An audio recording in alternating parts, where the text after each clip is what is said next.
बिस्मिल्लाहिर्रहमानिर्रहीम। अस्सलाम वालेकुम। मैं हूं ज़रमीना और आप देख रहे हैं ज़रमीनाज़ किचन यूट्यूब चैनल। और आज आप सबके लिए लेकर आई हूँ मैं बहुत ही मज़ेदार खट्टी मीठी फालसे की चटनी बनाने की रेसिपी। बनने में ये जितनी मज़ेदार बनती है, तरीक़ेकार बहुत ही आसान है। मैं आपको इसे स्टोर करने का भी तरीका बताऊंगी ताकि आप इसे बना के रखें और जब आपका दिल चाहे आप इसे इंजॉय कर सकें। और अगर आपने अभी तक चैनल को सब्सक्राइब नहीं किया तो रेसिपी शुरू करने से पहले आपने चैनल को सब्सक्राइब लाजमी कर देना है और बेल आइकन को प्रेस कर देना है। इससे मेरी आने वाली हर नई रेसिपी का नोटिफिकेशन आपको वक्त पर मिल सकेगा। तो चलिए बिस्मिल्लाहिर्रहमानिर्रहीम। तो यहाँ पर 1 कप मैंने फालसा लिया, ठीक है। जैसे कि आपको वीडियो में देख सकते हैं 1 कटोरी भरकर है ये फालसा, और इसको हमने वॉश करके रख दिया था और अब मैंने इसे डायरेक्ट ही ऐड कर दिया पैन में। और अब हम इसमें ऐड कर देंगे 2 कप पानी। 1 कप फालसा तो आपने इसमें 2 कप पानी ऐड करने हैं, ठीक है। अब आपने इसे अच्छे से मिक्स करना है और इसे कवर करके आपने 4 से 5 मिनट के लिए पकाना है ताकि इस पर बॉयल आने शुरू हो जाए। बहुत ही जल्दी इसमें बॉयल आना शुरू हो जाएंगे। तो जी कवर करके पकाएंगे, ढककर पकाएंगे, इससे टाइम कम लगता है और जल्दी चीज़ पक कर तैयार हो जाती है। तो चलिए जी अब हम चेक कर लेते हैं। तो जी तकरीबन यहाँ पे इसे 4 से 5 मिनट हुए पकते हुए और ये देखिए फालसे में बॉयल आ गया है। तो जी ये देखिए यहाँ पर आप फालसे का कलर देख सकते हैं चेंज हो चुके हैं और फालसे यहाँ पे काफ़ी सॉफ्ट हो चुके हैं। अब आपने सिंपली इन्हें ठंडा कर लेना है, मतलब कि इसमें से हीट निकलनी बंद हो जाए। तो अब यहाँ पे आपने सिंपली जूसर ब्लेंडर लेना है और ये जो फालसे आपने इसमें ऐड कर देना है। जो साथ में इसमें थोड़ा सा पानी है वो भी ऐड कर देना है, अलहदा से पानी नहीं ऐड करना है। इसमें थोड़ा सा जो पानी होगा वही ऐड करना है। इसको अच्छे से आपने ब्लेंड कर लेना है और एक थिक सा पेस्ट बन जाएगा कुछ इस तरह से। अब आपने उसी बर्तन में जिसमें फालसे को बॉयल किया उसमें एक छलनी रखनी है और इसमें से आपने फालसे का जो पेस्ट है ना उसको छान लेना है, ठीक है। तो इस तरीके से इसकी जो गुठली है ना बहुत ही छोटी होती है, तो इस तरीके से वो निकल जाती है। अगर आपको गुठली पसंद है, कई लोगों को खाने में पसंद होती है, तो आप ये प्रोसेस स्किप भी कर सकते हैं, आप डायरेक्ट ऐसे भी पका सकते हैं, ठीक है।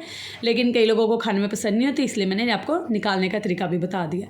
तो जी क्योंकि फालसे बहुत ज़्यादा खट्टे होते हैं, मैंने इसमें तकरीबन 1 कप ही फालसा और 1 कप ही मैंने इसमें गुड़ ऐड किया है। लेकिन जी आप अपने टेस्ट के अकॉर्डिंग इसमें मिठास डाल सकते हैं। आप चाहें तो गुड़ की जगह चीनी भी ऐड कर सकते हैं। और जी चखने का तरीका ये है, आप जब इसे ऐड कर दें गुड़ को, इसको अच्छे से मेल्ट होने दें, फिर दोबारा टेस्ट करें, कम लगे तो फिर से डाल दीजिए। और अब हम इसमें ऐड कर देंगे यहाँ पर ½ टीस्पून के करीब मैंने लाल मिर्ची का पाउडर ऐड किया, काला नमक ऐड किया। आप चाहें तो सफ़ेद नमक भी ऐड कर सकते हैं। बस इसमें और कोई मसाला नहीं जाएगा क्योंकि इससे जो फालसे का अपना नेचुरल टेस्ट है ना वो आएगा। इसको अच्छे से गाढ़ा होने तक पका लेंगे, बहुत ही जल्दी ये गाढ़ा हो जाता है। और आप कौन से प्यारे शहर से मेरी इस मज़ेदार सी रेसिपी को देख रहे हैं मुझे कमेंट करके लाजमी बताइएगा ताकि मैं आपका शुक्रिया अदा कर सकूं। और अगर आपने अभी तक वीडियो को लाइक नहीं किया तो एक प्यारा सा लाइक करके कमेंट भी करें कि आपको मेरी रेसिपी कैसी लगती है। और अगर आप चाहते हैं मैं आपके लिए कोई रेसिपी बताऊँ तो मुझे वो भी कमेंट करके लाजमी बताएं।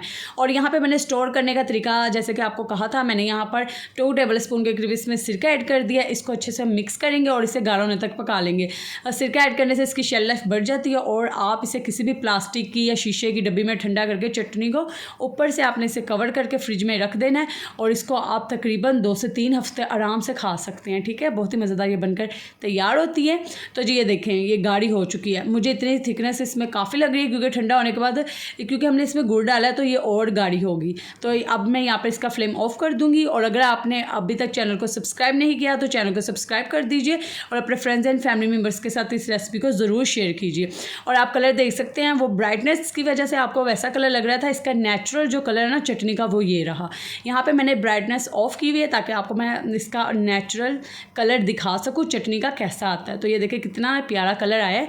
तो इसी बात पे आपने वीडियो को लाइक करना है और अपने फ्रेंड्स एंड फैमिली मेम्बर्स के साथ रेसिपी को शेयर करना है। और इसी तरह की मज़ेदार रेसिपीज़ के लिए आपने मेरे चैनल पर आते रहना है और जाने से पहले आपने चैनल को सब्सक्राइब करके जाना है और बेल आइकन को तो लाजमी आपने प्रेस कर देना है। इससे क्या होगा, जब भी मैं कोई रेसिपी अपलोड करूँगी आपको उसका नोटिफिकेशन मिल सकेगा, ठीक है।